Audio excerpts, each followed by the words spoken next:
काव्य आहे त्यामध्ये ऋतूंचे वर्णन केलेले आहे. त्यामधील प्रेम भावना, माणसाच्या जीवनातील भावना या ऋतूंच्या बदलत्या वातावरणानुसार उलगडत जातात. यामध्ये प्रेम भावना, विरह आणि सौंदर्य यांचा एक सुरेख संगम म्हणजे ऋतुसंहार होय.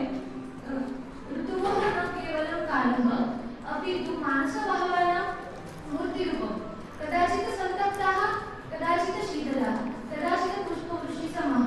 चला तर आपण या वर्णांचे मनोगत ऐकून घेऊ.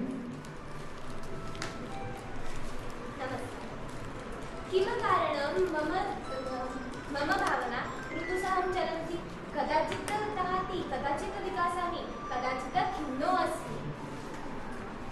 अहं शिशिरः, मौनस्य ऋतु, वृक्षाणां स्तब्धता, मानस्य विश्रान्ति. त्वम् आगतः सर्वनाथशान्तः, त्वनन्तरं कोऽपि न प्रत्यागतः.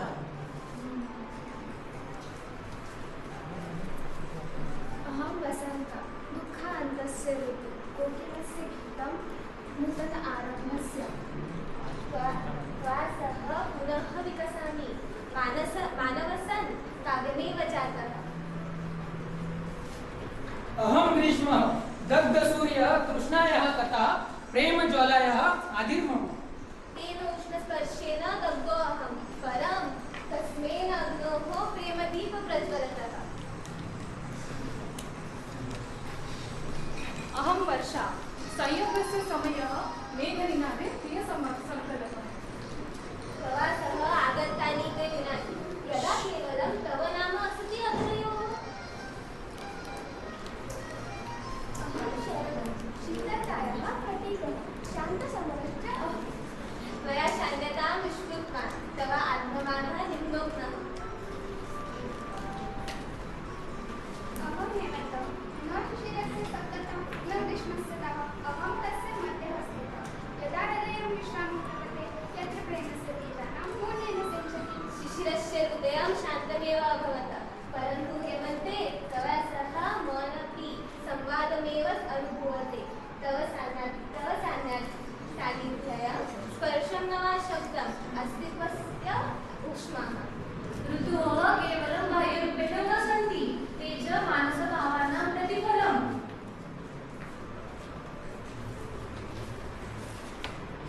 ऋतूनां तत्त्वानां जीवनस्य रहस्यं निहितम् अस्ति.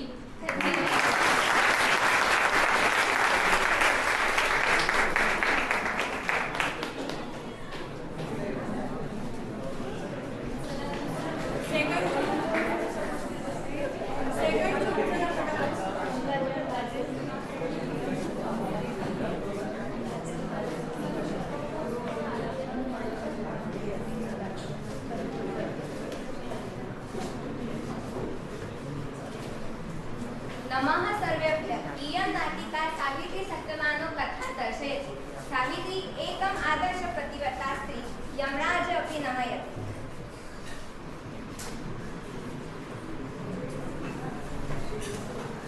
सावित्री, विवाहकालः समीपमागतः, पण स्वस्य वरणं कुरु.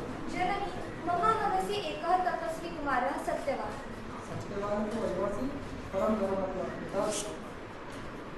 सावित्री सत्यवानो विवाह जाकर सनदे एका अरण्यात स्थिता.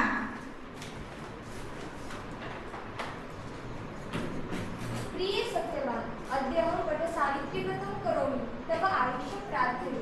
सावित्री, त्वं धर्मनिष्ठा मम सौभाग्यं, महन्तयत्वं मम भार्या. सत्यवान् मूर्छितः वदति. अहं यमः, सत्यवानस्य आयुः समाप्तम्, अहं तस्य प्राणां नयामि. हे यमदेव, धर्मस्य पालकः त्वं, मम व्रतं निवार्य न भवति, मम पतिं जीवितं कुरु. तव पतिव्रतधर्मः अद्भुतः, अहं सन्तुष्टः, वरं वृणु. मम पितरः पुत्रान् लभेर, धर्मस्य स्थिरः जातः, मम पतिं जीवितं कुरु. एवमस्तु, सत्यवानः पुनः जीवितः, तव श्रद्धा विजयी भवतु. तथास्तु. हे सावित्री, त्वं पतिव्रतानाम् आदर्शः, वटसावित्रीव्रते स्त्रियः त्वां पूजयन्ति. सखी सावित्री, तव साहसं स्मरणीयं. चलवटवृक्ष प्रदक्षिणं कुरु.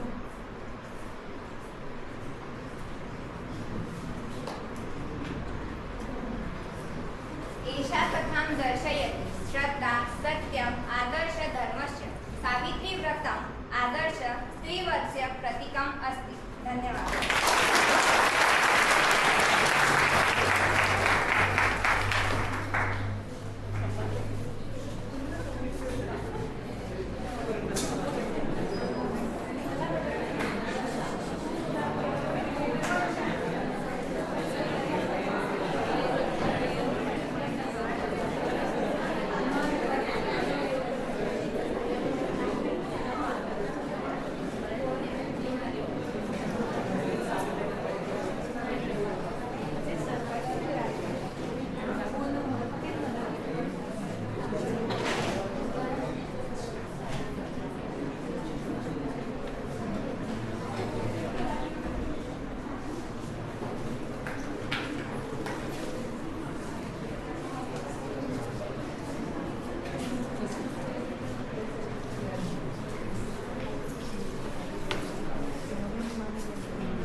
इथे उपस्थित सगळ्यांना माझा नमस्कार.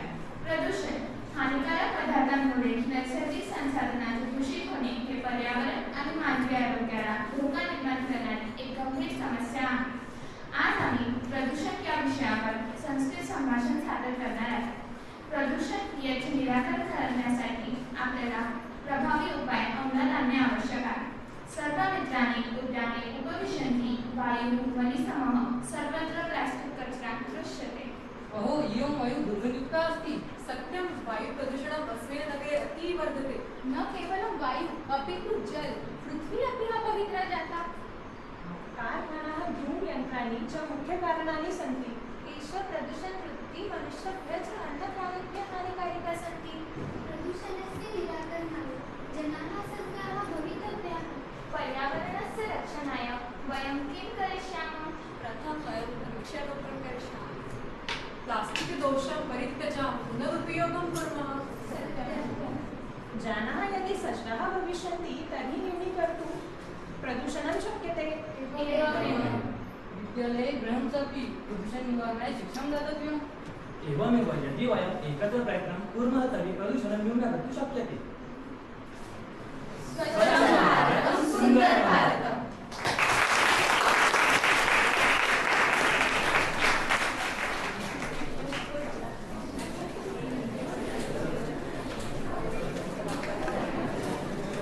तुमच्या सगळ्यांनी खूप व्यवस्थित म्हणजे काल जी शब्दपेक आणि स्पष्टता तुमच्या याच्यामध्ये त्याच्यात कितीतरी बदल झालेला आहे आणि खूप सुंदर असं प्रेझेंटेशन झालंय. मला या ठिकाणी हे सांगायचं मॅडम की आम्ही 10-10चे 10 ग्रुप केले आहेत. हा प्रोजेक्टच त्यांना दिलेला आहे आणि 10ही ग्रुपने खूप सुंदर वेगवेगळे विषय घेतलेले आहेत. पण आता ते 10ही इथे प्रेझेंट करणं आम्हाला पॉसिबल नव्हतं म्हणून जे काही 2-3 ज्वलंत असं आम्हाला वाटलं की करायला हवं म्हणून आम्ही या ठिकाणी हे प्रेझेंट करतो आहे. आणि एक ॲक्टिव्हिटी या वर्षीपासून ही ॲक्टिव्हिटीज म्हणता येईल आपण सुरू केली आहे ती आपण पुढच्या वर्षी अजून इम्प्रूव्ह करण्याचा प्रयत्न करू. धन्यवाद. आता यानंतर मी प्रणव जोशी याला या ठिकाणी पाचारण करते. त्यांनी आभार प्रदर्शन करा. कालिदासांना विनम्र अभिवादन. नमस्कार, मी प्रणव जोशी. आदरणीय गुप्ता सर, डॉक्टर कडू मॅम, डॉक्टर लावण्य मॅम, डॉक्टर प्रगती मॅम, डॉक्टर जाडे मॅम, डॉक्टर वर्षा मॅम, डॉक्टर शेंडे मॅम, डॉक्टर पूर्ती मॅम व माझे सर्व शिक्षक वृंद. आज या कार्यक्रमाला डॉक्टर गुप्ता सरांनी परवानगी दिली त्याबद्दल त्यांचे विशेष आभार. आजच्या कालिदास दिनाच्या कार्यक्रमात लाभलेले आपले प्रमुख पाहुणे म्हणजे डॉक्टर कडू मॅम, त्यांना त्या वेळ काढून इथे उपस्थित राहिल्या त्याबद्दल त्यांचे खूप खूप आभार. डॉक्टर श्रीकांत सर यांचे विशेष आभार. डॉक्टर कडू मॅम आणि प्रगती मॅमने जे छान मार्गदर्शन केलं त्यामधनं सर्व मुलांनी सर्व गोष्टी घेतल्या असाव्यात असं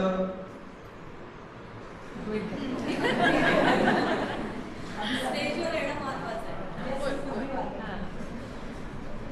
संस्कृत क्लबतर्फे हा कार्यक्रम आयोजित करण्यात आला होता. या कार्यक्रमाला यशस्वी होण्यासाठी सर्वांनी ज्यांनी मेहनत घेतली त्यांचे मनपूर्वक आभार. धन्यवाद.